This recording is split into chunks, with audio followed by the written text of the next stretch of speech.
اچھا علی گوہر صاحب، میں یہ بھی آپ سے پوچھنا چاہوں گی کہ ہم کیا ان کے جو درختوں کی کٹائی ہے اس کو روکنے کے لیے کوئی ماڈرن ٹیکنیکس یا ٹیکنالوجیز کا استعمال کر سکتے ہیں؟ مثال کے طور پہ آسٹریلیا کی اگر ہم بات کریں تو آسٹریلیا میں تو وہاں درختوں پر باقاعدہ QR کوڈز لگے ہوئے ہیں، اور ان فارسٹس میں، اور ان کا تو ظاہر ہے وہ تو خیر کیونکہ نیچرل آگ لگتی ہے اور وہاں پر وہ جو فائرز ہیں وہ اتنے زیادہ، ان کو اس سے بھی بچانا ہوتا ہے، اس کا بھی ڈیٹا رکھنا ہوتا ہے کہ ایک فائر نے کتنے درختوں کو ہمارے ڈیمیج کیا.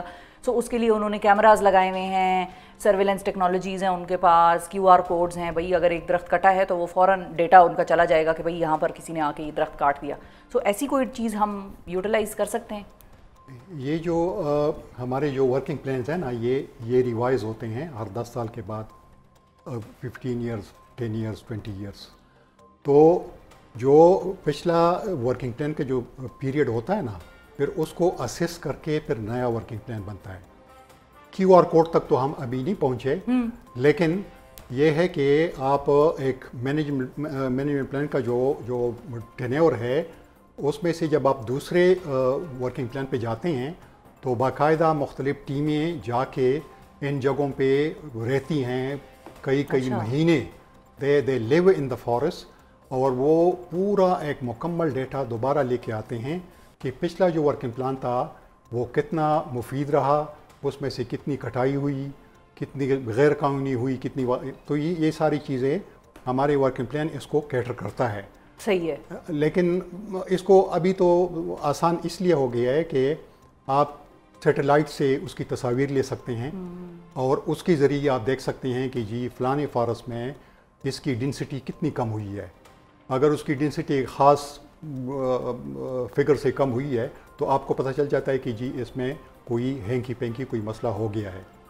جو میں آپ کو دوسرا جو طریقہ جس سے جنگل تباہ ہوا، وہ وائلیشن جو ہے وہ میں آپ کو بتا رہا تھا کہ ورکنگ پلان کو چھوڑ کے انہوں نے ایک نیا طریقہ نکالا کہ جی ہمارے جو لوکل زمیندار ہیں، مثلاً الائی ویلی ہے، الائی ویلی میں فارسٹ کا ایریا ہے، اس کے نیچے پلین ایریا ہے جو کہ ایگریکلچر فیلڈز ہیں.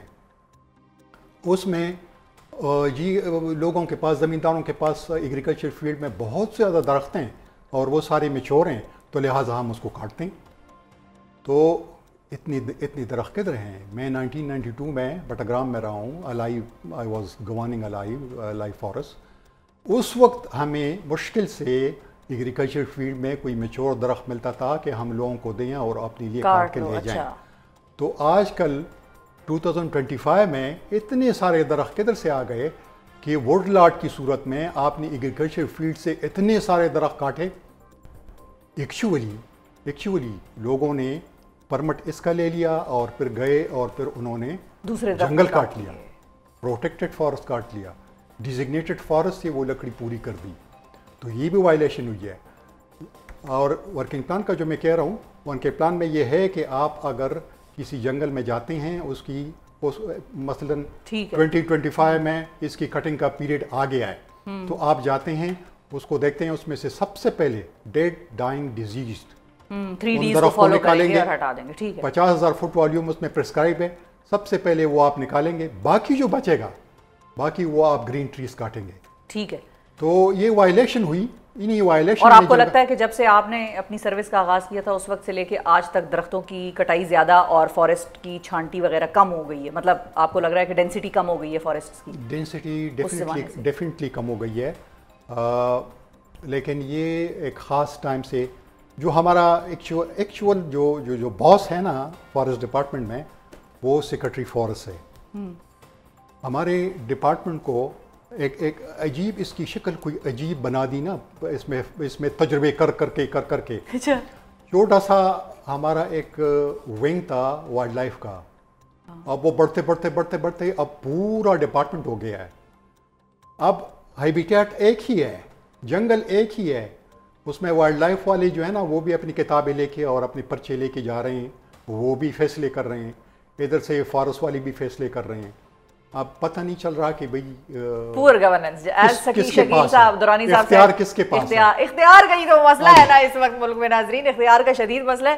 درانی صاحب مجھے یہ بتائیں کہ ایک اور جگہ پر بھی جو فیڈرل گورنمنٹ ہے اس کا اختیار لگتا ہے. ابھی تو ہم صوبائی حیثیت میں بات کر رہے تھے کیونکہ صوبے کا ایک بڑا سیریس مسئلہ ہے، لیکن فیڈرل گورنمنٹ کا بھی ایک جگہ جو اختیار ہے وہ آ جاتا ہے اور وہ ہے سیکٹریز کی ٹرانسفر پوسٹنگ.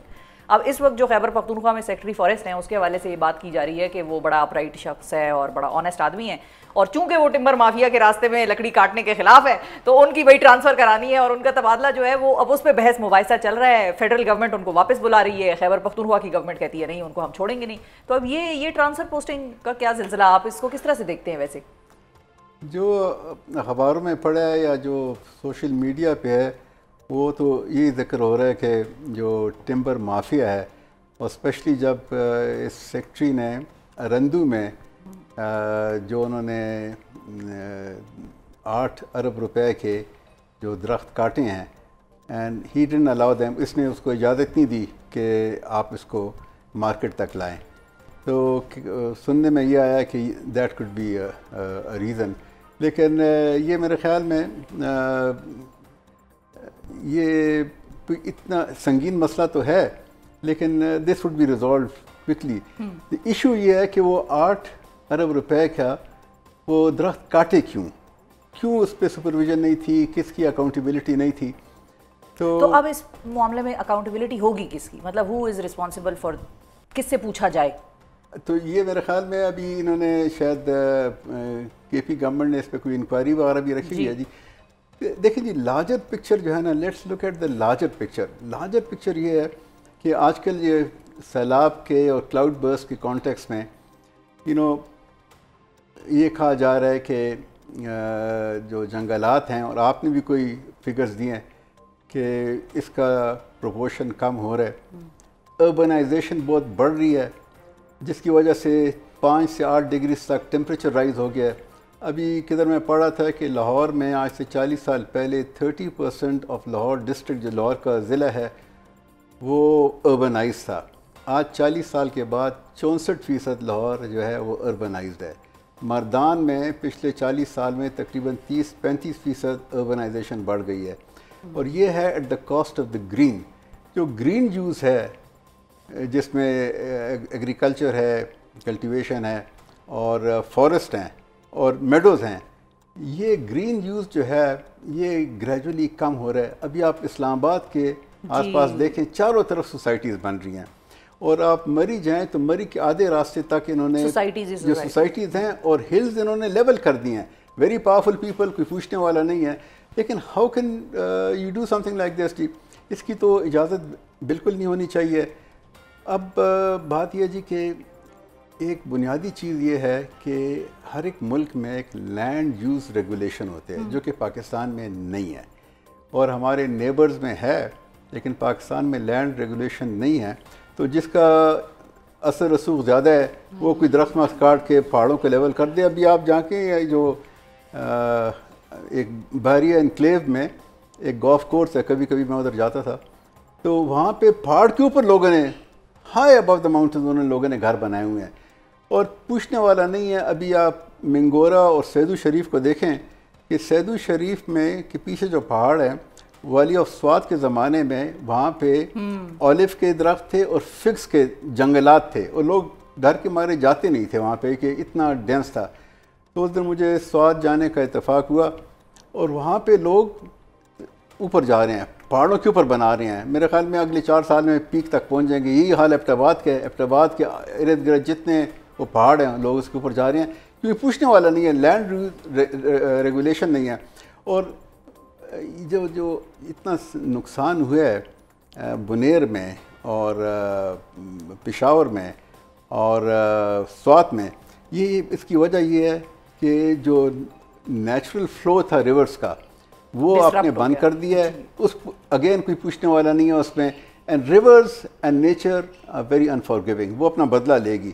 اگر لینڈ یوز ریگولیشن کریں کہ بھئی اس علاقے میں 5 سال 10 سال کے بعد فلڈز آ سکتے ہیں، یہاں پہ کوئی کنسٹرکشن نہ کرے، لیکن کیونکہ وہاں پہ ان کے پوچھنے والا نہیں ہے اور لوگ بھی پھر نہیں سمجھتے. ابھی بالکل سوات ریور میں جی دونوں طرف میکسیمم فلڈ لیول ہے، وہ مارکڈ ہے، کہ میکسیمم فلڈ لیول سے نیچے آپ گھر نہیں بنائیں گے. لوگوں نے گھر بنایا, لوگوں نے پگوڈا و دیواریں دریا کے اندر بنا دی ہیں جی. اور اچھا اس پہ عدالت نے اسٹے دے دیا, جب وہ انکروچمنٹ کا معاملہ ہوا تو اس پہ عدالتوں نے اسٹے دے دیا. تو کوئی پوچھنے والا نہیں ہے. شکیل درانی صاحب کا آج کا تاریخی جملہ یہ یاد رکھیں, یہ مسائل کی ہماری جو جڑ ہے نا وہ یہ ہے کہ کوئی پوچھنے والا نہیں. بہت شکریہ ادا کریں گے شکیل درانی صاحب آپ کا, آپ نے وقت نکالا. تھینک یو علی گور خان صاحب, آپ نے بہت انلائٹنگ گفتگو ناظرین ہوئی آج کے. ہم کوشش کہ ہم اس ایشو کو سمجھنے کی کوشش کریں, آپ کو بھی سمجھائیں اور تھوڑا پرابلم کی ڈیپتھ تک جائیں, سپرفیشل بات نہ ہو. سو آئی ہوپ کہ آپ لوگوں کو یہ سیگمنٹ سن کر کچھ معلومات ملی ہوں گی, میری بھی معلومات میں اضافہ ہوا. پروگرام میں ہم بات کریں گے ضلع باجوڑ کی, جو کہ 3 روز قبل تک تو دہشت گردی کے خلاف شروع ہونے والے ٹارگیٹڈ آپریشن کی, اور اس کے نتیجے میں 40,000 سے زائد IDPs کی وجہ سے خبروں کی زد میں تھا. مگر بنیر اور سوات میں سیلابی بارشوں اور کلاؤڈ برسٹ کی وجہ سے باجوڑ میں 21 سے زائد افراد کے ہلاک ہونے کی بھی افسوسناک خبر سامنے آئی ہے, جس سے وہاں پر پہلے سے موجود انسانی بحران مزید سنگین ہوتا نظر آ رہا ہے. جبکہ باجوڑ میں ہی ریسکیو آپریشن کے دوران صوبائی حکومت کا ایک MI-17 ہیلی کاپٹر بھی گر کر تباہ ہوا, جس کے نتیجے میں پائلٹ سمیت دیگر عملے کے 5 افراد کی شہادت بھی ہوئی. باجوڑ میں اب حالیہ بارشوں کے بعد کے جو تازہ ترین صورتحال ہے وہ کیا ہے, اپڈیٹس دینے کے لیے ہمارے ساتھ باجوڑ سے موجود ہیں مقامی صحافی ہیں زاہد جان صاحب. السلام علیکم زاہد صاحب. جی السلام علیکم. بہت شکریہ زاہد صاحب, آپ نے وقت نکالا. سب سے پہلے تو یہ بتائیں کہ باجوڑ میں جو حالیہ بارشیں ہوئی ہیں اس سے کیا تباہی آئی ہے, اور وہ کتنی سنگین تھی سچویشن, اور کتنی شدید بارشیں تھیں وہاں پر؟ جی بالکل, بہت مشکل تھا حکومت کے لیے, ضلعی انتظامیہ کے لیے, کیونکہ ایک طرف تو 50,000 کے قریب IDPs ان کا سنبھالنا, دوسری جانب جو حالیہ بارش ہوئی تھی تو باجوڑ کی دور افتادہ علاقہ ہے تحصیل سالارزئی, جو بالکل پاک افغان بارڈر پر واقع ہے. وہاں پر جو سیلاب نے تباہی مچا دی تھی, پوری ایک گاؤں جس میں تقریباً 21 افراد جو ہے وہ جاں بحق ہوئے تھے. اب دیر پہلے ریسکیو 1122 کے اہلکاروں نے وہاں پر مقامی لوگوں اور جو متاثرہ خاندان ہیں ان کے ساتھ ایک پریس ریلیز انہوں نے جاری کی تھی کہ ہم نے ان 21 افراد میں 20 افراد کو نکالا ہے, جبکہ ایک جو نوجوان ہے وہ ابھی تک لاپتہ ہے. تو ٹوٹل وہاں پر 21 افراد ان کی اموات ہوئی تھی, اس طرح 3 افراد اس میں زخمی ہوئی تھی. اچھا یہ بتائیے زاہد کہ یہ جو ریسکیو کا سارا آپ معاملہ بتا رہے ہیں, یہ کون سے افراد کی بات آپ کر رہے ہیں؟ کیا جو کیمپوں میں جو رہ رہے تھے IDPs ان کی بات کر رہے ہیں, یا جو گھروں میں مقیم تھے اپنے گھروں میں ان کی بات کر رہے ہیں؟ جی جی جی نہیں, یہ جو میں فلڈ کی بات کر رہا ہوں, جو پاک افغان بارڈر پر واقع علاقہ ہے جہاں پر 3 دن پہلے بارشوں نے تباہی مچا دی تھی, وہاں پر بھی آسمانی بجلی, ہم تو آسمانی بجلی کہتے, تو وہ وہاں پر بھی بہت زیادہ وہ سیلاب آیا تھا, جس کی وجہ سے 3 مکانات مکمل طور پر تباہ ہوئی تھی. اسی سیلاب کی وجہ سے 21 افراد جو ہے وہ جاں بحق ہوئے تھے. ٹھیک ہے, اور سالارزئی میں آپریشن کے لیے کہ جو خطرات تھے وہ نہیں تھے, آپریشن تو نہیں ہو رہا تھا نا سالارزئی میں؟ جی نہیں, سالارزئی عوام نے پہلے بھی وہ لشکر کشی کی تھی, اور اس دفعہ بھی جب آپریشن شروع ہو رہا تھا تو اس سے پہلے پورے اقوام میں جگہ جگہ پر وہاں پر مقامی لوگوں نے, مشران نے جرگی کیے تھے کہ ہم یہاں پر کسی قسم کی بدامنی برداشت نہیں کریں گے, اور ہم افواج پاکستان اور پاکستان کے ساتھ ہوں گے. ٹھیک ہے, ٹھیک ہے. اچھا اب یہ بتائیے کہ ایک طرف تو یہ ساری سیلاب کی صورتحال ہے, اب دوسری طرف جو باجوڑ میں IDPs کا معاملہ ہے وہ اس وقت کیسے ہیں, ان کی کیا مسائل میں کوئی کمی واقع ہوئی ہے, رجسٹریشن کا عمل اور جو ان کو کمپنسیشن دینے کا عمل تھا اس کا آغاز ہو سکا؟ آج سے شروع ہوا تھا, لیکن باجوڑ میں بدقسمتی سے ایک ہی نادرا سینٹر تھا جہاں پر ان لوگوں کے رجسٹریشن جاری تھی. ابھی جب میں آپ سے بات کر رہا تھا تو ایک ویڈیو وہ وائرل ہوئی ہے, وہاں سے آئی ہے مجھے بھی واٹس ایپ گروپ میں. تو صورتحال تو یہ ہے کہ 50,000 IDPs کے لیے ایک ہی نادرا سینٹر ہے. اس حوالے سے ڈپٹی کمشنر نے بھی ایک بیان جاری کیا کہ ہم نے مزید سینٹرز کے لیے ڈیمانڈ کیا ہے, لیکن ابھی تک منظوری نہیں آئی. تو باجوڑ میں اس وقت جو تعلیمی ادارے ہیں یا دیگر پرائیویٹ سکول ان کے لیے مختص کی گئی ہے IDPs کے لیے, اس میں تقریباً 23,400 کے قریب اس طرح باجوڑ سپورٹس کمپلیکس کو ملا کر 23,400 کے قریب IDPs مقیم ہے. اس طرح لوگوں کے گھروں میں اور دیگر جگہوں پر جو ہے وہ 20 سے 25,000 جو ہے وہ متاثرین ابھی مقیم ہے. اچھا ٹھیک ہے, اب یہ IDPs اس حوالے سے کیا بات کر رہے ہیں کہ IDPs کے بھی جو سپورٹس کمپلیکس میں جو کیمپ قائم تھا وہاں پر بھی بہت پانی آیا ہوا تھا, اسی طرح باقی بھی IDPs جہاں پر ٹھہرے ہوئے ہیں ان جگہوں پر بھی پانی اسی طرح آیا ہے سیلاب کا؟ جی بالکل، باقی جگہوں میں بھی یہی مشکلات ہے، یہی مسائل ہیں. زیادہ تر سکولز یا کالجز باجوڑ جیسے علاقے میں پہلے سے 24 گھنٹے میں 1 یا 2 گھنٹے بجلی وہ ہمیں دی جاتی ہے. ابھی جب متاثرین ان سکولوں یا دیگر تعلیمی اداروں میں ان کو ڈالا گیا ہے تو وہاں پر بجلی استرافانی اور دیگر بہت زیادہ مشکلات ہیں، جس کے لیے آئے روز لوگ جو ہے وہ انتظامیہ سے اس طرح سیاسی مشران ان کو بار بار یہی احتجاج کر رہے ہیں کہ ہمیں بجلی مہیا کی جائے، ہمیں صاف پانی دیا جائے. ابھی تک ایسا کوئی بندوبست وہاں پر نہیں کیا گیا ہے. ٹھیک ہے. اچھا، اب آئی ڈی پیز کی ٹوٹل تعداد کے بارے میں آپ کیا بتا سکتے ہیں ہمیں؟ ٹوٹل ان کی 23,400 کی تعداد جو ہے وہ پرائیویٹ تعلیمی اداروں اور اس طرح سرکاری تعلیمی اداروں میں ہے. اس طرح 24 سے 25 ہزار کی یہ بتا رہے 20 سے 25 ہزار کی کہ یہ یا تو کرائے کے مکانوں میں ہے یا رشتہ داروں کے گھروں میں مقیم ہے. ان لوگوں کو بھی بہت زیادہ مشکلات ہے، کیونکہ ضلعی انتظامیہ کے بقول ڈپٹی کمشنر کا یہی کہنا ہے کہ ہمارے پاس ان کے لیے کوئی گنجائش نہیں. جو لوگ یا تو رشتہ داروں کے گھروں میں ہیں یا کرائے کے مکانوں میں، ہم کھانا ان لوگوں کو دیں گے جو ہم نے سرکاری اسکولوں میں ڈالے ہیں. بالکل ٹھیک ہے، بہت شکریہ ادا کریں گے. زاہد جان ہمارے ساتھ موجود تھے، ناظرین سے صحافی ہیں اور ہمیں اپڈیٹ کر رہے تھے باجوڑ کے حوالے سے. آج کے پروگرام میں ہم نے 4-5 ایسے اضلاع جن کے حوالے سے سیلابی ریلوں کا خدشہ یا سیلابی ریلیں وہاں پر آئے اور تباہی کر کے گئے، ان کے حوالے سے بات کی. بنیر ہو گیا، سوابی، سوات، باجوڑ، یہ سارے وہ علاقے ہیں جو کہ بڑی ہی شدید طریقے سے بارشوں سے متاثر ہوئے ہیں. سو ہم نے مختلف آج کے پروگرام میں مختلف پہلوؤں پر بات کی. کہیں ہم نے آئی ڈی پیز کا ذکر کیا، کہیں ہم نے ڈیفارسٹیشن کی بات کی کہ کس طرح سے ٹمبر مافیا یا ڈیفارسٹیشن جو ہے وہ کلائمیٹ چینج میں مزید اپنا کردار اس کو کیٹلسٹ کے طور پر اور انہینس کر دیتا ہے. کلائمیٹ چینج کا یا کلائمیٹ کرائسس کا کردار جو ہے ہماری زندگیوں میں. سو امید کرتے ہیں اور دعا گو ہیں کہ اس مسئلے کا جلد از جلد کسی سیریس نوعیت کا سیریس طریقے سے حل نکالا جا سکے کہ کلائمیٹ چینج کا اب کرنا کیا ہے ہم نے اور ہم نے اس سے لڑنا کیسے. آج کے پروگرام سے مجھے دیجیے اجازت. اپنا بہت خیال رکھیے، ہمیں اور پاکستان کو دعاؤں میں یاد رکھیے. اللہ حافظ.